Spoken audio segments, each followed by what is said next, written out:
നമ്മൾ ആദ്യം ice cube ഇട്ട് സോഡ ഒഴിച്ച് ഒറ്റയ്ക്ക് അതെല്ലാം മദ്യപത്തില്ലോ. ചിയേഴ്സ്. അടിപൊളി. ടച്ചിങ്സ് ഒന്നും ഇല്ലടേ, മതി. സന്തോഷമായിട്ട് വൈനും വോഡ്കയൊക്കെ കഴിക്കും. മാജിക് മൊമെന്റ് ആണോ ഏറ്റവും ഇഷ്ടപ്പെട്ടത്? അതെ അതെ അതെ. ചേച്ചി ഏകദേശം എത്ര പെഗ് വരെ അടിക്കാറുണ്ട്? പറയണോ? ഒരു 30. ഈ ബിഷപ്പ് ആയിട്ടുള്ള പ്രശ്നങ്ങളൊക്കെ സോൾവ് ആയോ? ഓ, ബിഷപ്പ് പിതാവ് പിതാവുമായിട്ടുള്ള പ്രശ്നം. രേണുസുതിയുടെ വാക്കുകളിൽ ഒരു ശുദ്ധം വന്നതുപോലെ അല്ലേ? നിങ്ങൾക്കത് ഫീൽ ചെയ്തിട്ടുണ്ടോ? അങ്ങനെ ഒന്ന് വന്നിട്ടുണ്ട്. ഇപ്പൊ കണ്ടില്ലേ ബിഷപ്പിനെ വിളിക്കുന്നത് പിതാവെന്ന്. എന്റെ പൊന്നരേണ ചേച്ചിയെ, ഏതിലേലും ഒന്ന് ഉറച്ചു നിൽക്ക്. ഒന്നെങ്കിൽ ഏതാ വിഷപ്പാമ്പെന്നുള്ളത് അങ്ങ് ഫിക്സ് ചെയ്യണം, ഇല്ല എങ്കിൽ പിതാവേ എന്നുള്ളത് ഫിക്സ് ചെയ്യണം. ഞങ്ങൾക്ക് തന്നെ കൺഫ്യൂഷൻ ആവുന്നുണ്ട് നിങ്ങൾ ഇതിൽ ഏതാ വിളിക്കുന്നതെന്ന്. ഇപ്പൊ സത്യത്തിൽ ഞങ്ങളെ അപേക്ഷിച്ച് നോക്കുകയാണെങ്കിൽ ഞങ്ങൾ അന്നും ബിഷപ്പ് എന്നാണ് വിളിക്കുന്നത്, ഇന്നും അത് തന്നെയാണ് വിളിക്കുന്നത്, ഇനി നാളെയും അത് തന്നെയാണ് വിളിക്കാൻ പോകുന്നത്. എന്നാൽ രേണുവിനെ സംബന്ധിച്ച് അങ്ങനെയല്ല. ഇന്നലകളിൽ വിളിച്ചുകൊണ്ടിരുന്നത് വിഷപ്പാമ്പേ, ഞാൻ അങ്ങോട്ട് ചെല്ലട്ടെ എന്നൊക്കെ പറഞ്ഞുകൊണ്ട് കളിയാക്കിക്കൊണ്ടിരുന്ന ആള് ഇപ്പൊ പെട്ടെന്ന് അങ്ങ് പിതാവേ എന്ന രീതിയിലേക്ക് മാറിപ്പോയി. അതുകൊണ്ട് തന്നെ നിങ്ങളെ സ്നേഹിക്കുന്ന നിങ്ങളുടെ ആൾക്കാരുണ്ടല്ലോ, അവരപ്പോ എന്ത് വിളിക്കും എന്നുള്ള കാര്യങ്ങളാണ് ഇനി നിങ്ങൾ ചിന്തിക്കേണ്ടത്. അതുകൊണ്ട് തന്നെ ഏതിലേലും ഒന്ന് അങ്ങോട്ട് ഉറച്ചു നിൽക്കണം കേട്ടോ. അത് വേണ്ടിയ കാര്യം തന്നെയാണ് കേട്ടോ, അതൊന്ന് ശ്രദ്ധിക്കണേ. അപ്പൊ നമുക്ക് അതിലോട്ടൊക്കെ വരാം. ഇന്നലെ ഈ പറയുന്ന ചേച്ചിയുടെ ഒരു ഇന്റർവ്യൂ പുറത്തു വിട്ടു. അതിന്റെ ഫുൾ ഭാഗം അവിടെ ഉണ്ട്, അവിടെ പോയി കാണാം. എന്നാൽ അതിനകത്ത് പ്രശസ്തമായിട്ടുള്ള ഒരു ഭാഗങ്ങളെ കുറിച്ചാണ് ഞാൻ പറയാൻ പോകുന്നത്. ഈ ചേച്ചി വന്നിട്ട് മദ്യപാനത്തെ കുറിച്ച് കുറെ കാര്യം പറയുന്നുണ്ട്, ബിഷപ്പിനെ കുറിച്ച് കുറെ കാര്യങ്ങളും പറയുന്നുണ്ട്. ഇതിനെ കുറിച്ചാണ് നമുക്ക് ഇന്ന് ചർച്ച ചെയ്യാനായിട്ടുള്ളത്. അപ്പൊ നമുക്ക് അങ്ങോട്ട് തുടങ്ങാം അല്ലേ?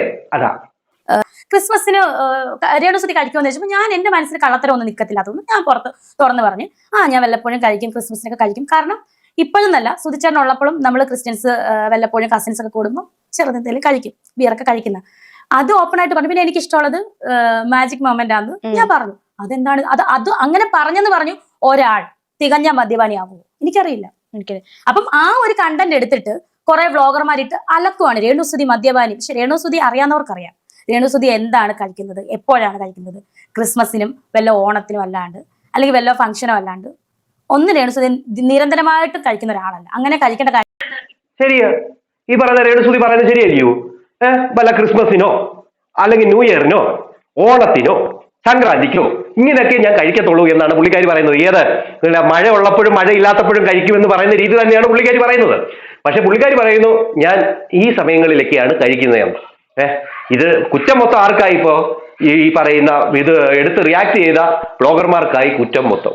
പുള്ളിക്കാരി അടിക്കും, പിന്നെ കോട്ടയത്തുള്ള സ്ത്രീകളൊക്കെ അടിക്കും എന്നൊക്കെയാണ് പുള്ളിക്കാരി പറയുന്നത്. എല്ലാ വീട്ടമ്മമാരും അടിക്കും എന്നൊക്കെയാണ് പറയുന്നത്. അല്ല, എനിക്കറിയാവുന്ന വീട്ടിലുള്ളവരൊന്നും ഇങ്ങനെ അടിച്ച് കിടക്കുന്നതായിട്ട് എനിക്കറിയത്തില്ല കേട്ടോ. ഇവർ പറയുന്ന പോലെ ക്രിസ്ത്യാനികളെല്ലാം വെള്ളം അടിക്കും എന്നുള്ള രീതിയിലാണ് ഇവർ പറഞ്ഞു വെക്കുന്നത്. അങ്ങനെ ആണെങ്കിൽ ഇത് വലിയൊരു സംഭവമാണല്ലോ. ക്രിസ്ത്യാനികൾക്ക് തന്നെ ഒരു അപമാനമായിട്ടായി പുള്ളിക്കാരി പറയുന്നത്. ക്രിസ്ത്യാനി സ്ത്രീകൾ മൊത്തം വെള്ളമടിക്കാരാണെന്നാണ് പുള്ളിക്കാരി പറയുന്നത്.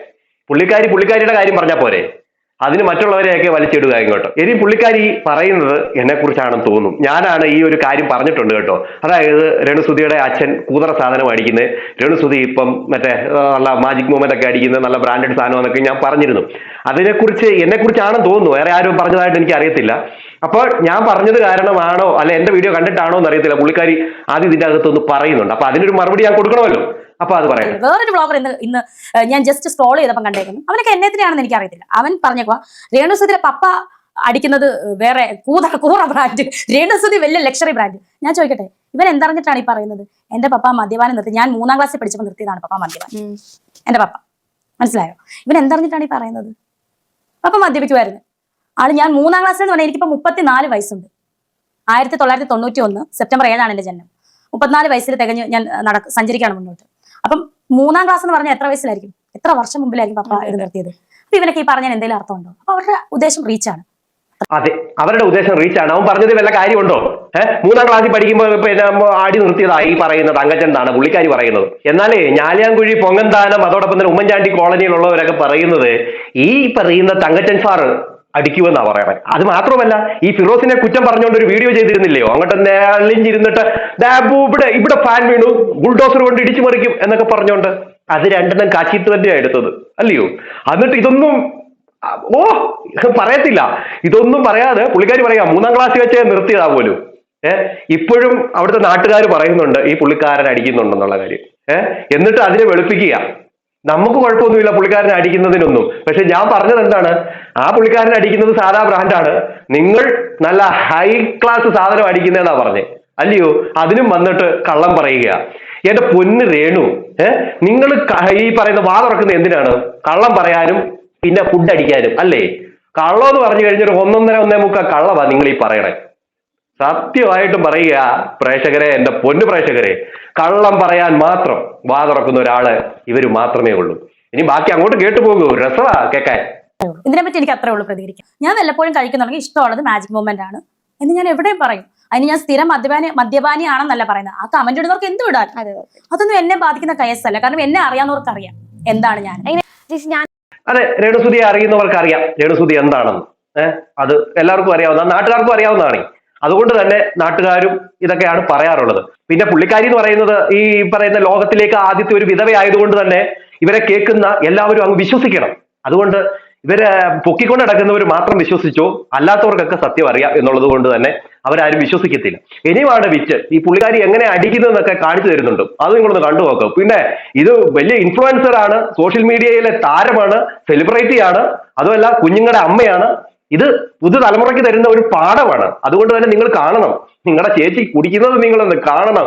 എങ്ങനാ കുടിക്കേണ്ടതെന്ന് കാണിച്ചു തരികയാണ്. അതും ബ്രാൻഡഡ് സാധനം, മാജിക് മൊമെന്റാ.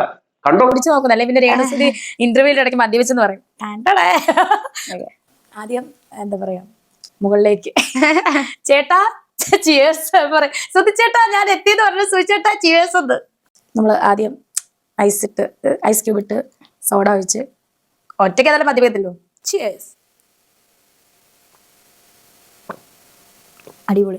ടച്ചിങ്സ് ഒന്നും ഇല്ല. ഇത് നിങ്ങൾ കണ്ടോ ഈ പുള്ളിക്കാരി കാണിച്ചു തരുന്നത്?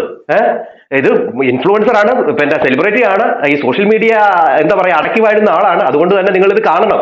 ഗ്ലാസ്സിൽ എടുക്കുന്നു, എന്നിട്ട് ഇങ്ങനോട്ട്, ഇത് പച്ചവെള്ളം കേട്ടോ, ഡെമ്മിയാ. പുള്ളിക്കാരി അഭിനയിച്ച് കാണിക്കുകയാണ് കേട്ടോ. അത് ഞാൻ പറയാം, ഇത് ഒറിജിനൽ ഒന്നുമല്ല. അപ്പൊ പുള്ളിക്കാരി അതിനകത്ത് കൈ ഇടുന്നു, ആദ്യം ഇങ്ങനെ തെറിപ്പിക്കുന്നു, പിന്നെ ഐസ് ക്യൂബ് ഇടുന്നു. ഇട്ടതിന് ശേഷം ഒരു പിടുത്തം അങ്ങോട്ട് പിടിക്കുക. ആ പിടുത്തം പിടിക്കുന്ന കാണുമ്പോഴേ അറിയാം പുള്ളിക്കാരി നല്ല കീച്ചാന്നുള്ള കാര്യം. അത് കഴിഞ്ഞതിന് ശേഷം പുള്ളിക്കാരി ടച്ചിങ് ഉണ്ടോ എന്നാണ് ചോദിക്കുന്നത്. ആ ടച്ചിങ് കൂടെ അങ്ങോട്ട് അടിച്ചു കഴിഞ്ഞാൽ ഉണ്ടല്ലോ, അല്ലെങ്കിൽ അങ്ങോട്ട് തൊട്ട് പഠിച്ചു കഴിഞ്ഞാൽ ഉണ്ടല്ലോ, തീർന്നു പരിപാടി. എന്നിട്ട് ഈ ഒരു വെപ്പും സംഭവം ഓക്കെയാ. അപ്പൊ പുള്ളിക്കാരിയുടെ ബ്രാൻഡും പുള്ളിക്കാരിയുടെ അടിയും നിങ്ങൾ കണ്ടല്ലോ. ഇനിയുണ്ട് ബാക്കി, കേട്ടു നോക്കൂ. ഓക്കെ, ഇനി രേണുസുതി റിയൽ ആയിട്ട് അടിക്കുകയാണെങ്കിൽ വീട്ടിൽ ഇരുന്നിട്ട് നമ്മളുടെ കമ്പനിക്കാരോട് അല്ലെങ്കിൽ നമ്മുടെ ക്ലോസ് ആയിട്ടുള്ളവരോട് വീട്ടിൽ ഇരുന്ന് അടിക്കുകയാണ്, അങ്ങനെയാണെങ്കിൽ പറയും ഇതെല്ലാം ഇട്ടല്ലോ.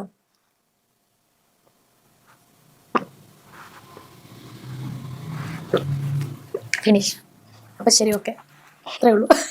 അതിനുശേഷം കലാപരിപാടികളൊന്നുമില്ല, ഡാൻസ് പാട്ട് അങ്ങനെ ഞാൻ കഴിച്ചതിന് മിണ്ടായിരിക്കും. അല്ലെ, ഞാൻ കഴിച്ചു കഴിഞ്ഞിട്ട് ബഹളം ഒന്നും ഉണ്ടാക്കത്തില്ല കേട്ടോ. ഫാമിലിയുടെ കൂടെ ആണെങ്കിലും ഞാൻ അടിച്ചു കഴിഞ്ഞാൽ സൈലന്റാ എന്നാണ് പുള്ളിക്കാരി അവിടെ പറയുന്നത്. ഇനിയും പറയുന്നത് കേൾക്കണം. അയ്യോ, സത്യം മാത്രം പറയാൻ വാ തുറക്കുന്ന ഒരാളാണ്. അതുകൊണ്ട് സത്യസന്ധമായിട്ടുള്ള കാര്യങ്ങളാ പറയുന്നത്. നിങ്ങൾ കേട്ടോ. ഇങ്ങനെ പറയുന്നുണ്ട്, ചേച്ചി സെലിബ്രിറ്റി ആയതിനു ശേഷമാണ് ഈ മദ്യപാനം തുടങ്ങിയത്. അപ്പം സെലിബ്രിറ്റി ആയതിന് ഹുങ്ക് കാണിക്കുന്നതാണോ ചോദിക്കുന്നത്. അങ്ങനെ പറയുന്നവരോട് ഞാൻ എന്താണ് പറയുന്നത്? എന്തായാലും സുധിച്ചേട്ടൻ മരിച്ചു കഴിഞ്ഞിട്ടാണല്ലോ ഞാൻ സെലിബ്രേറ്റ് ചെയ്യാൻ. അപ്പം സുധിച്ചേട്ടൻ ഉള്ളപ്പം ഞാൻ വല്ലപ്പോഴും കഴിക്കുന്ന കാര്യം ഞാൻ തുറന്നു പറഞ്ഞതുമാണ്. ഇന്നല്ല ഞാൻ പറഞ്ഞു, ഇതിന് മുന്നേ ഞാൻ പറഞ്ഞിട്ടുണ്ട്. ഷാപ്പിലെ പ്രണയം എന്ന് പറയുന്ന ഒരു എന്റെയും പ്രതീക്ഷയുടെ ഒരു ആളുണ്ട്. അതിലിങ്ങനെ മീഡിയാസ് വന്നപ്പോൾ എന്നോട് ഇങ്ങനെ കള്ള് ഷാപ്പിലായിരുന്നു. അപ്പൊ എന്നോട് ഈ കള്ളുമായിട്ട് ബന്ധപ്പെട്ട് എന്നോട് രേണുസുതി അടിക്കാറുണ്ടോ? ഞാൻ പിന്നെ വല്ലപ്പോഴും സുധിച്ചേട്ടനോടൊപ്പം കഴിക്കുമായിരുന്നു. കസിൻസ് എല്ലാം കൂടെ വല്ലപ്പോഴും ക്രിസ്മസിന് കഴിക്കുമായിരുന്നു. അന്ന് ഇത് വിവാദമാകാത്ത ഇത് ഇന്നിപ്പോ ബിഗ് ബോസ് കഴിഞ്ഞ് ഇറങ്ങി വന്ന് സെലിബ്രേറ്റ് ആയി കഴിഞ്ഞപ്പോൾ വിവാദമാക്കണമെങ്കിൽ ഇത് മലപ്പുറം വിവാദമാക്കുന്നത്. അപ്പൊ അതിനകത്ത് ഇപ്പൊ നമ്മൾ റിപ്ലൈ കൊടുക്കുന്ന കാര്യമുണ്ടോ? ദാറ്റ്സ് ഇറ്റ് പറയാൻ വരട്ടെ. ഇപ്പോൾ നിങ്ങൾ ആരാണ്? നിങ്ങളൊരു സെലിബ്രിറ്റിയാണ്, നിങ്ങളൊരു ഇൻഫ്ലുവൻസർ ആണ്. അതോടുപരി നിങ്ങളൊരു എന്താ പറയാ, നിങ്ങൾ എപ്പോഴും പറയുന്നത് ഞാൻ വിധകളെ റെപ്രസെന്റേറ്റീവ് ചെയ്തുകൊണ്ട് പോകുന്ന ആളാണ്, ഞാൻ സ്ത്രീകൾക്ക് വേണ്ടി സംസാരിക്കുന്ന ആളാണ് എന്നൊക്കെയാണ് നിങ്ങൾ പറയുന്നത്. അങ്ങനെ ഇരിക്കുന്ന നിങ്ങൾ ഒരു മദ്യത്തെ പ്രോത്സാഹിപ്പിച്ചു കൊടുക്കുകയാണ്, കുടിക്കുന്നത് പ്രോത്സാഹിപ്പിക്കുകയാണ്. ഇപ്പോഴും നിങ്ങൾ കാണിച്ചത് പുതുതലമുറയ്ക്ക് പറഞ്ഞു കൊടുക്കുകയാണ്. അതായത് ഞാനൊരു 30 അടിക്കുന്നതുകൊണ്ട് കുഴപ്പമൊന്നുമില്ല, എവിടെ പൂസാകാല, അതിന്റെ ഒരു ടച്ചിങ് ഇങ്ങനെ വേണം എന്ന രീതിയിൽ പുതുതലമുറയ്ക്ക് പറഞ്ഞു കൊടുക്കുകയാണ്. ഞാനൊരു കാര്യം ചോദിച്ചോട്ടെ രേണു, നിങ്ങളുടെ മകനും വളർന്നു വരികയല്ലേ, നാളെ അവനും ഒരു ഗ്ലാസ് അടിക്കണം, അല്ലെങ്കിൽ അവൻ അടിച്ചുകൊണ്ട് വന്നു, നിങ്ങൾ എന്ത് കാര്യം പറഞ്ഞ് അവനെ ഒന്ന് ഉപദേശിക്കും? പറ്റുമോ? നിങ്ങളെ കൊണ്ട് പറ്റുമോ? എന്നിട്ട് വന്നിരുന്നിട്ട് വാചോടിയാ, ഭയങ്കര വാചോടിയാ. വാചമടിച്ച് അങ്ങ് ഞാൻ പറഞ്ഞതും ഞാൻ ചെയ്തതും ഒക്കെ അങ്ങ് നല്ലതാണ് എന്ന രീതിയിൽ പുള്ളിക്കാരി ന്യായീകരിച്ച് മെഴുകുകയാണ്. പക്ഷേ ഇതൊന്നും നല്ലതല്ല എന്നുള്ള കാര്യം ഓർക്കണം കേട്ടോ. അതെങ്ങനാ അഹങ്കാരം മൂത്ത് തലയ്ക്ക് പിടിച്ചാൽ എന്തെങ്കിലും കാണാൻ പറ്റുമോ? പറ്റത്തില്ലെന്നേ. അതുകൊണ്ടാ സന്തോഷമായിട്ട് വൈനും വോക്കയൊക്കെ കഴിക്കും. മാജിക് മൊമെന്റ് ആണോ ഏറ്റവും ഇഷ്ടപ്പെട്ടത്? അതെ അതെ അതെ. ചേച്ചി ഏകദേശം എത്ര പെഗ് വരെ അടിക്കാറുണ്ട്? ഇതൊക്കെ പറയണോ? ഒരു 30 എന്ന് പറയുന്നത് അളവല്ലേ? അത് തന്നെയാ പറഞ്ഞത്. ഗ്ലാസിന്റെ എണ്ണ ചോദിച്ചത്. അങ്ങനെയൊന്നും ഗ്ലാസിന്റെ എണ്ണ ഒന്നും പറയാനൊന്നുമില്ല. 30 ഒന്ന് പറഞ്ഞു. അറിയാവുന്നവർക്ക് അറിയാം 30 തന്നെയാണ്. ഒന്നും ആകത്തില്ലെന്ന് എല്ലാവർക്കും അറിയാവുന്നവർക്ക്. അപ്പൊ ചേച്ചി പറഞ്ഞു ചേച്ചിയുടെ മദ്യപാനം നിർത്തിയതാണ്. അപ്പൊ നിങ്ങൾ ഇങ്ങനെ വല്ലപ്പോൾ ക്രിസ്മസിന് അല്ലെങ്കിൽ ന്യൂ ഇയറിന് കൂടി അടിക്കുമ്പോ പപ്പ ഇങ്ങനെ പറയാറില്ലേ? ഇല്ല, സുധിച്ചേട്ടനോടൊപ്പം പറയാറൊന്നുമില്ല. പിന്നെ ഈ പപ്പമാരുടെ അമ്മമാരുടെ മുൻപിലാണോ നമ്മൾ അടിക്കുന്ന കസിൻസ് എല്ലാം? എനിക്കറിയത്തില്ല. അല്ല, ഞാൻ കേട്ടിട്ടുണ്ട് കോട്ടയംകാർ അല്ലെങ്കിൽ അച്ചായന്മാരൊക്കെ എല്ലാരും കഴിക്കുന്നതാണ്. വീട്ടിലുള്ളവരെല്ലാം അങ്ങനെ പറയല്ലേ. കോട്ടയത്തിലെ ആച്ചായിമാരൊക്കെ കഴിക്കുന്നതാന്ന് അങ്ങനെ അങ്ങ് പറയാതെ, എല്ലാവരും അങ്ങ് കഴിക്കുമെന്നങ്ങ് പറയാതെ, നിങ്ങൾ നിങ്ങളുടെ കാര്യം മാത്രം പറഞ്ഞാൽ മതി. എല്ലാവരുടെ കാര്യത്തിൽ അങ്ങോട്ട് പറയണ്ട, എല്ലാവരുടെ റെപ്രസെന്റേറ്റീവ് അങ്ങ് ആകണ്ട കേട്ടോ. അത് ബിഗ് ബോസിൽ പോയപ്പോഴും ഞങ്ങൾ പറഞ്ഞതാ, എല്ലാവരുടെ ആകണ്ട, നിങ്ങൾ നിങ്ങളുടെ കാര്യം മാത്രം പറയുക. നിങ്ങൾ അടിക്കുന്നുണ്ട്, അല്ലാതെ കോട്ടയത്തിലുള്ള എല്ലാ സ്ത്രീകളും അടിക്കത്തില്ല കേട്ടോ. എല്ലാ ക്രിസ്ത്യാനി സ്ത്രീകളും അടിക്കില്ല. അത് നിങ്ങൾ ആദ്യം മനസ്സിലാക്കുക. നിങ്ങൾ അങ്ങ് എന്താ പറയാ, കോട്ടയത്തിലുള്ള അച്ചായത്തിമാരെല്ലാം അങ്ങ് അടിക്കുന്നതാണെന്ന രീതിയിൽ അങ്ങ് പറഞ്ഞങ്ങ് വെക്കുക. കൊള്ളാം. ബാക്കി എന്നാലും പപ്പാമാരൊന്നും, എന്നാലും എത്ര കസിൻസ് ആണെങ്കിലും വീട്ടിലുള്ളവരാലും നമ്മൾ മുതിർന്നവരുടെ മുന്നൊന്നും കഴിക്കാനൊന്നും ആയിട്ടില്ല. ഇന്ന് വരെ നമ്മൾ അങ്ങനെ ചെയ്തിട്ടില്ല. എന്നാലും ഇതിന്റെ ഒരു ഗുരു ആരെതിന് തുടക്കം ഇട്ടത്? സുധിച്ചേട്ടനല്ല, എന്റെ മാമന്മാരൊക്കെ നന്നായിട്ട് കഴിക്കായിരുന്നു. ഒരു ക്രിസ്മസിനൊക്കെ കഴിക്കുമായിരുന്നു. മാമന്മാരെ ചെറുതിലെ തന്നെ നമ്മൾ കാണുന്നതാണ് ഇവരൊക്കെ കഴിക്കുന്നത്. അപ്പം നമ്മൾ കോട്ടയത്തുകാരല്ലേ, നമ്മൾ ക്രിസ്മസിനൊക്കെ 2 എണ്ണം അടിക്കും, അത്രേ ഉള്ളൂ. അപ്പം അങ്ങനെ തികഞ്ഞൊരു മദ്യപാനിക്ക്, അങ്ങനെ തികഞ്ഞൊരു പെണ്ണിന് മദ്യപാനി ആകാനൊന്നും എനിക്ക് അറിയത്തില്ല, പറ്റത്തില്ല. ഞാൻ അങ്ങനത്തെ ഒരാളുമല്ല. ഞാനൊരു വീട്ടമ്മയാണ്. സോ ഞാൻ അങ്ങനത്തെ ഒരാളെ അല്ല. ഞാൻ പറഞ്ഞില്ലേ, ക്രിസ്മസിനും ന്യൂ ഇയറിനും ഒക്കെ കഴിക്കാത്ത പെണ്ണുങ്ങൾ ചുരുക്കമാണെന്ന് തോന്നുന്നു. എനിക്കറിയില്ല. കോട്ടയത്തെ മിക്കവരും ഞങ്ങൾ അച്ചായത്തിമാർ, ഞങ്ങൾ കസിൻസ് എല്ലാം കഴിക്കുന്നതായിരുന്നു. ഓക്കെ, അതുകൊണ്ട് പറയണേ, ഞാൻ അതുകൊണ്ട് തികഞ്ഞ മദ്യപാനി ഒന്നും അല്ല. ഓ എന്താ, ഞങ്ങളും ഞങ്ങളുടെ കസിൻസ് ഒക്കെ കഴിക്കും, പിന്നെ കോട്ടയത്തിലുള്ള എല്ലാ സ്ത്രീകളും കഴിക്കും, അതുകൊണ്ട് ഞാനും കഴിക്കും എന്നൊക്കെയാണ് പുള്ളിക്കാരി പറയുന്നത്. കൊള്ളാം, അവർ കഴിക്കട്ടെ, അവരുടെ കയ്യിലെ കാശ്. അവര് സുധിച്ചേട്ടന് അന്നുള്ളപ്പോ തൊട്ട് കഴിക്കുമെന്നാ പറയുന്നത്. അത് ഈ ബ്രാൻഡ്. പിന്നെ അത് മാത്രമല്ല, ഇവര് മോഡേൺ ഡ്രസ്സ് ഇന്നല്ല അന്നും ഇടുമെന്നൊക്കെയാണ് പറയുന്നത്. ആ തള്ളലൂടെ ഒന്ന് കേക്ക്, അതിനും എനിക്ക് കുറച്ച് പറയാനുണ്ട്. മോഡേൺ ഡ്രസ്സൊക്കെയാണ് യൂസ് ചെയ്യുന്നത്. സെലിബ്രിറ്റി അഹങ്കാരം, പൈസയുള്ള അഹങ്കാരം. ആ പറയുന്നവനെ എന്റെ സുധിച്ചേട്ടന്റെ ലൈഫിൽ ഞങ്ങളുടെ നടുക്ക് വന്ന് താമസിച്ചവനാണോ പറഞ്ഞത്? ഞാൻ നേരത്തെ തൊട്ടേ മോഡേൺ ഡ്രസ്സ്, കിച്ചും സുധിച്ചേട്ടനും എനിക്ക് ട്രെൻഡ്സിൽ നിന്നൊക്കെ മോഡേൺ ഡ്രസ്സ് തന്നെയാണ് വാങ്ങിച്ചു തന്നിരുന്നത്. പിന്നെ ഇതൊക്കെ ബോധ്യപ്പെടുത്തുന്ന കാര്യം, ഞാൻ ചിലപ്പോൾ മോഡേൺ ഡ്രസ്സ് ഇടും, ഞാൻ ചിലപ്പോൾ നാടൻ ഡ്രസ്സ് ഇടും. ഇതൊക്കെ ഇവരെന്തിനാ ഞാൻ ബോധ്യപ്പെടുത്തുന്ന ഉറപ്പായിട്ടുണ്ട്. അതിന്റെ ആവശ്യം ഇതൊക്കെ നിങ്ങളെ എന്തിനാ ഞാൻ ബോധ്യപ്പെടുത്തുന്നത്? ഞാൻ സുധിച്ചേട്ടനുള്ള സമയത്തെ മോഡേൺ ഡ്രസ്സുകൾ ഇട്ടുകൊണ്ടിരുന്ന ഒരാളാണ്. ഞാൻ ലിപ്സ്റ്റിക്ക് തേക്കുമായിരുന്നു, ഞാൻ ഈ പറയുന്ന ബ്രാൻഡഡ് മദ്യം അടിക്കുമായിരുന്നു. ഇവരല്ലയോ എന്റെ പൊന്നു പ്രേക്ഷകരെ വന്ന് പറഞ്ഞത് മീഡിയയുടെ മുമ്പിൽ, റേഷൻ അരിയും അതോടൊപ്പം തന്നെ മണ്ണെണ്ണയും ഉള്ളത് കൊണ്ട് ജീവിച്ചു പോകുന്നുവെന്ന്. ഇവരുടെ ദാരിദ്ര്യം പറഞ്ഞുകൊണ്ടല്ലയോ പ്രേക്ഷകരെ, നിങ്ങളെ ഓരോരുത്തരുടെ കയ്യിൽ നിന്ന് ഇവരെ കാശ് പിടിച്ചു മേടിച്ചത് അല്ലേ? എന്നിട്ട് ഇവർ പറയുകയാണ്, ഞാൻ സുധിച്ചേട്ടനുള്ള സമയത്തെ മോഡേൺ ഡ്രസ് ഇടുമായിരുന്നു, സുധിച്ചേട്ടനുള്ള സമയത്ത് ഞാൻ ഈ ബ്രാൻഡഡ് മദ്യങ്ങൾ കുടിക്കുമായിരുന്നു എന്ന്. അപ്പൊ അതിന്റെ അർത്ഥം സുധിച്ചേട്ടൻ അടക്കം ഹൈഫൈ ആയിട്ട് ജീവിച്ചു. ഇവര് നല്ല പിന്നെ മോഡേൺ വസ്ത്രങ്ങൾ ഇട്ട് ജീവിച്ചു, ഇവര് പിന്നെ മദ്യം വില കൂടിയത് മേടിച്ച് കുടിച്ച് ജീവിച്ചു എന്നുള്ളതല്ലേ അതിന്റെ അർത്ഥം? അതിന്റെ അർത്ഥം ഇവിടെ അവർ അടിച്ചു പൊളിച്ച് ജീവിക്കുകയും ഇവരെ സഹായിക്കാൻ കുറെ പിന്നെ നല്ലവരായിട്ടുള്ള ആൾക്കാർ വന്നിട്ട് ഇവരെ സഹായിച്ച് അവർ പൊട്ടന്മാരായി, അവർ മണ്ടന്മാരായി എന്നുള്ളതല്ലേ അതിന്റെ അർത്ഥം? അല്ലേ? ഇവരിപ്പോ ആരായി? ഇവര് സൂപ്പറായി. ഇവർ മുമ്പും മോഡൽ ഇടുമായിരുന്നു, ഇവർ മുമ്പും വെള്ളം അടിക്കുമായിരുന്നു എന്ന് അവർ സമ്മതിക്കുന്നുണ്ട്. എങ്ങനെ ഇരിക്കുന്നു? പൊട്ടന്മാരായതാരാ? നമ്മള്. അത്രേ ഉള്ളൂ. ഇനി ബാക്കി ബിഷപ്പിനെ കുറിച്ച് പറയുന്നത്. ഇപ്പൊ ഈ ബിഷപ്പായിട്ടുള്ള പ്രശ്നങ്ങളൊക്കെ സോൾവ് ആയോ? ഓ, ബിഷപ്പ് പിതാവ്. ഓക്കെ, പിതാവുമായിട്ടുള്ള പ്രശ്നം അല്ലല്ല, അവിടെ നിൽക്കുക. മുമ്പോട്ട് പോകുന്നതിന് ഇപ്പൊ എന്താണ് വിളിച്ചത്? പിതാവെന്ന്. ഉളുപ്പുണ്ടോ രേണു? നിങ്ങൾക്ക് ഉളുപ്പുണ്ടോ? ഇതുവരെ ആയിട്ട് നിങ്ങൾ വിളിച്ചത് എന്തായിരുന്നു അദ്ദേഹത്തെ വിളിച്ചത് വിഷപ്പാമ്പെന്നാണ്. നിങ്ങൾ കേട്ടു നോക്ക്. ഇത് വിളിച്ചത് ഇവര് തന്നെയാണ്, കേട്ടു നോക്ക്. അങ്ങനെ തന്നെ വിളിക്കത്തുള്ളൂ എന്ന് പറഞ്ഞു. നിനക്ക് അങ്ങനെ വിളിക്കുന്നതുകൊണ്ട് നിനക്ക് ശാപം കിട്ടുമെന്ന് പറഞ്ഞപ്പോൾ പിന്നെ അത് തന്നെ വിളിക്കത്തുള്ളൂ എന്ന് പറഞ്ഞ ഒരാളാണ് ഈ പുള്ളിക്കാരി. കേട്ടു നോക്ക് നിങ്ങൾ. ട്രാജഡി ഉണ്ടായെന്ന് പറഞ്ഞില്ലേ? രേണു സുധിക്കെതിരെ ഇട്ട ബിഷപ്പിന്റെ വീഡിയോയ്ക്ക് ഞാൻ മെൻഷൻ ചെയ്ത വീഡിയോ ഇട്ടില്ലേ? ബിഷപ്പ് അല്ലേ? ബിഷപ്പാമ്പ്. അതന്നെ ഞാൻ പറഞ്ഞ ആ ബിഷപ്പ് ഇന്നിന്റെ പേർക്ക് പരാതി കൊടുക്കും. ബിഷപ്പാമ്പ് എന്ന് പറഞ്ഞ നീ പിന്നെ അനുഭവിക്കാല്ലേ ബിഷപ്പാമ്പ്. കേട്ടല്ലോ, ഈ പുള്ളിക്കാരിയാണ് ഇപ്പം പിതാവെന്ന് പോലും. ഏതിലേലും ഒന്ന് ഉറച്ചു നിൽക്ക്. നിങ്ങൾ കാരണം അദ്ദേഹത്തിന്റെ കുടുംബത്തിനും അദ്ദേഹത്തിന്റെ ക്രിസ്ത്യൻ കമ്മ്യൂണിറ്റിക്കും ഉണ്ടായ വേദന എത്രയെന്നറിയാമോ രേണു? നിങ്ങൾക്ക് സ്ഥലം തന്നു എന്നുള്ള ഒരു കുറ്റം ചെയ്ത അദ്ദേഹം അനുഭവിച്ച വേദനയ്ക്ക് ഇന്നും അതിനൊരു അവസാനമില്ല. ഉണ്ടോ? എന്നിട്ട് ഇപ്പൊ വന്നിരുന്നിട്ട് പറയാ പിതാവ് എന്ന്. നിങ്ങൾക്ക് അത് വിളിക്കാനുള്ള യോഗ്യതയില്ല. യോഗ്യത എന്ന് പറയുന്നത് ഒരു ശകലമില്ല, ഒരു ശകലം. ഇനി ആ പുള്ളിക്കാരി പറയാൻ പോകുന്നത് ഒരു ഫോൺ കോൾ ഉണ്ട്, ഇപ്പൊ പൊട്ടിക്കും എന്ന് ഇവരുടെ കൂട്ടുകാരി വന്ന് പറഞ്ഞില്ലായിരുന്നോ? ആ ഫോൺ കോളുമായിട്ട് ബന്ധപ്പെട്ട കാര്യങ്ങളാണ് പറയാൻ പോകുന്നത്. കേട്ടു. കഴിഞ്ഞ ദിവസം എന്റെ ചേച്ചി, കാരണം ഒരു പുള്ളിക്കാരി ഉണ്ടല്ലോ, താത്തയോ, അവരുടെ ഒരു വ്ളോഗ് ഉണ്ട്, രേണുസുതിയിലൊക്കെ വീട്ടിൽ ആൾക്കാർ വരുന്നതുകൊണ്ട് എനിക്ക് പ്രാർത്ഥിക്കാൻ പോലും പറ്റുന്നില്ല എന്നൊക്കെ പറഞ്ഞു ബിഷപ്പിന്റെ ശല്യം വന്നു. എന്റെ ചേച്ചി നേരെ ബിഷപ്പിനെ എന്റെ ഫോണിൽ നിന്നാണ് വിളിച്ചത്. ഹലോ തിരുമേനിയില്ല, അത് പറഞ്ഞോളൂ മോളെ, ഇന്ന പോലെ ഒരു പ്രശ്നം, ഒരു താത്ത ഷഫീന ബീവി എന്ന് പറഞ്ഞ പുള്ളിക്കാരി ഇങ്ങനെ ഒരു ഇതിട്ടല്ലോ, എന്താ അതിന്റെ അർത്ഥം? ബിഷപ്പിന് ഞങ്ങൾ ഇവിടെ നിൽക്കുന്ന എന്തെങ്കിലും പ്രശ്നമുണ്ട്? മോളെ ഒരു പ്രശ്നമില്ല, ഞാൻ ഒരിക്കലും ഒരു വ്ളോഗേഴ്സിനോട് അങ്ങനെ പറഞ്ഞിട്ടേ ഇല്ല. രേണുസുതിയെ ഇന്ന് ഈ നിമിഷം വരെ ഞാൻ ഇപ്പൊ കുറ്റപ്പെടുത്തുന്നേ ഇല്ല, നേരത്തെ കുറെ കുറ്റപ്പെടുത്തിയായിരുന്നു. അപ്പൊ ഇപ്പോഴും ഓരോ വ്ളോഗർമാർ എന്നോട് ചോദിക്കാറുണ്ട്, രേണുസുതിയെ കുറ്റം പറയാൻ ഫാദർ വരുമോ? അപ്പൊ ഞാൻ പറഞ്ഞു, ഞാൻ ഇനി ഒരു ഇതിനുമില്ല എന്നാണ് അദ്ദേഹം, ആ പിതാവ് എന്റെ ചേച്ചിയോട് ഫോണിൽ സംസാരിച്ചത്. അതിന്റെ റെക്കോർഡ് എന്റെ ഫോണിൽ, ഞാൻ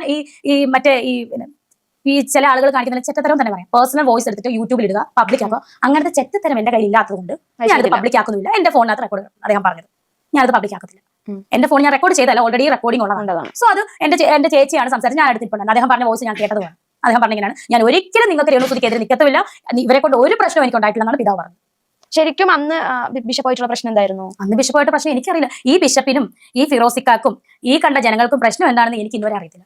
ഞാനുമായിട്ട് നേർക്കുന്നവരെ ഇവരാരും പ്രശ്നം വന്നിട്ടില്ല. ഞാൻ ഈ കാല് വരുന്നല്ല തിരിഞ്ഞു. നമ്മൾ ഈ അനുഭവം കേരളത്തില് ഒരു പെണ്ണിന് ഒറ്റയ്ക്ക് ജീവിക്കേണ്ടി വരുന്ന അവസ്ഥ, സാധാരണ ഒരു പെണ്ണിന്, വിധവയായിട്ടുള്ള ഒരു സ്ത്രീക്ക് ഒറ്റയ്ക്ക് ജീവിക്കേണ്ടി വരുന്ന അവസ്ഥ വരുമ്പോൾ നിങ്ങൾക്ക് മനസ്സിലാവും. അങ്ങനെ ആർക്കും വരുത്തരുതെന്നാണ് പ്രാർത്ഥിക്കുന്നത്. ഇത് അഹങ്കാരമല്ല. പറഞ്ഞു കേട്ടല്ലോ, ഞാൻ നല്ലത് മാത്രമേ ചെയ്തിട്ടുള്ളൂ, ഞാൻ നല്ലൊരാളാണ്, ഞാൻ ആർക്കും ദ്രോഹമൊന്നും ചെയ്തിട്ടില്ല എന്നൊക്കെ പറയുന്നു. അത് മാത്രമല്ല, പിതാവ് ബിഷപ്പിനെ ബിഷപ്പാമ്പെന്ന് വിളിച്ചുകൊണ്ടിരുന്ന ആള് ഇപ്പൊ പറയാണ് പിതാവെന്ന് വിളിക്കുകയാണ്. ഈ പിതാവെന്ന് വിളിക്കാനുള്ള കാരണം എന്താണ് പ്രേക്ഷകരെ നിങ്ങൾ വിചാരിച്ചിരിക്കുന്നത്? ആധാരം ക്യാൻസൽ ആകുമെന്നുള്ള രീതിയിൽ എത്തിയപ്പോൾ അപ്പോൾ പിതാവായി, ബിഷപ്പാമ്പ് മാറി. ഇനി എന്തെങ്കിലും വിഷയം വരുമ്പോൾ പിന്നെ ഇവര് അത് പറയും. കുറച്ചു ദിവസം മാത്രമേ ഉള്ളൂ അദ്ദേഹത്തിന് ഈ ഒരു റെസ്പെക്ട് കിട്ടുന്നത്. അത്രേ ഉള്ളൂ. ഇതാണ്, അതായത് ഭർത്താവ് മരിച്ചു കഴിഞ്ഞാൽ അതൊരു ആഘോഷമാക്കി മാറ്റുന്ന ഒരു സ്ത്രീ ആരാന്ന് ചോദിച്ചു കഴിഞ്ഞാൽ ഉത്തമ ഉദാഹരണം ഈ പറയുന്ന രേണു തന്നെയാണ്. ഇവിടെ നിങ്ങൾ ഈ വീഡിയോ കണ്ടതിൽ ഇതിന്റെ പൂർണ്ണ രൂപം നിങ്ങൾ ആ ഒരു ചാനലിലുണ്ട്, അതിൽ പോയി കാണുക. ഇത്രയും നിങ്ങൾ കണ്ടതിൽ നിങ്ങൾക്ക് മനസ്സിലായ കാര്യം എന്തെന്ന് നിങ്ങളൊന്ന് കമന്റ് ചെയ്യണം. കൃത്യമായിട്ട് നിങ്ങളൊന്ന് കമന്റ് ചെയ്യണം. ഇവരുടെ നിലപാട്, ഇവരുടെ ഈ കള്ളം പറച്ചില്, ഇവര് സോഷ്യൽ മീഡിയയിൽ ഇട്ടുകൊടുക്കുന്ന സന്ദേശം എന്താണെന്ന് നിങ്ങളൊന്ന് മനസ്സിലാക്കുക. എന്റെ വീഡിയോ കാണുന്ന സ്ത്രീകളുണ്ടെങ്കിൽ നിങ്ങളൊന്ന് മനസ്സിലാക്കുക. നിങ്ങൾ ഇവരെ പൊക്കിക്കൊണ്ട് നടക്കുമ്പോൾ നിങ്ങൾ ഒരു കാര്യം മനസ്സിലാക്കേണ്ട കാര്യമുണ്ട്. നിങ്ങളുടെ കുഞ്ഞുങ്ങൾക്ക് കൊടുക്കുന്ന ഒരു ഉപദേശമാണ്, 30 അടിച്ചാലും ഒന്നും സംഭവിക്കില്ല, ടച്ചിങ് എങ്ങനെ കൂട്ടണം എന്നും പറഞ്ഞു തരികയാണ്. ഇതാണ് ഒരു ഇൻഫ്ലുവൻസർ, ഒരു സോഷ്യൽ മീഡിയ ഭരിക്കുന്ന സെലിബ്രിറ്റി പറഞ്ഞു തരികയാണ്. ഇവിടെ ആണുങ്ങൾ പോലും ഇതുപോലെ പറഞ്ഞു കൊടുക്കുന്നുണ്ടോ എന്ന് എനിക്കറിയില്ല. അന്നേരം ആ ഒരു സമയത്താണ് പുള്ളിക്കാരി പറയുന്നത്. എന്താണല്ലേ? പിന്നെ മുമ്പ് തൊട്ടേ അടി ഉണ്ടായിരുന്നു, മുമ്പ് തൊട്ടേ മോഡൽ ഡ്രസ്സുകളൊക്കെ ഇടുന്നുണ്ടായിരുന്നു. അങ്ങനെയുള്ളവർക്ക് ഈ പറയുന്ന നാട്ടിലും വിദേശത്തുമുള്ള ആൾക്കാര് ഇവർ പാവങ്ങളാണ്, റേഷനറി കഴിച്ചിട്ടാണ് ജീവിക്കുന്നത് എന്ന് പറഞ്ഞുകൊണ്ട് വീഡിയോ ഇട്ട സമയത്ത് നിരവധി ആൾക്കാർ പൈസ ഇട്ട് കൊടുത്തവർ, അവരൊക്കെ ആരായി? പൊട്ടന്മാരായി. അവരാണ് പൊട്ടന്മാരായ സത്യത്തിൽ, ഇവരല്ല. ഇപ്പോഴും ഇതിൻ്റെ അകത്ത് പറയുന്നുണ്ട് ഒരു കാര്യം, അതായത് വിധവകളായിട്ടുള്ളവർക്ക് മാത്രമേ മനസ്സിലാവത്തുള്ളൂ എന്ന്, അവർക്ക് മാത്രമേ ജീവിക്കാനുള്ള കഷ്ടപ്പാട് മനസ്സിലാവത്തുള്ളൂ എന്ന്. ഞാൻ പല വീഡിയോയിലും പറഞ്ഞിട്ടുണ്ട്. എൻ്റെ അമ്മായി, എൻ്റെ അച്ഛൻ്റെ പെങ്ങള് ഒരു വിധവയാണ്. അവർക്ക് 2 മക്കളുണ്ട്. അവർ ജീവിക്കുന്നുണ്ട്, ഡീസന്റ് ആയിട്ട് ജീവിക്കുന്നുണ്ട്. അവരെ ആ സമൂഹത്തിൽ ജീവിക്കാൻ വേണ്ടി ഇങ്ങനത്തെ പരിപാടി കാണിക്കുന്നില്ല. അതോടൊപ്പം തന്നെ എൻ്റെ ഭാര്യയുടെ ചേട്ടത്തി, പുള്ളിക്കാരി വിധവയാണ്, 3 മക്കളുണ്ട്. അവരും ജീവിക്കുന്നുണ്ട്.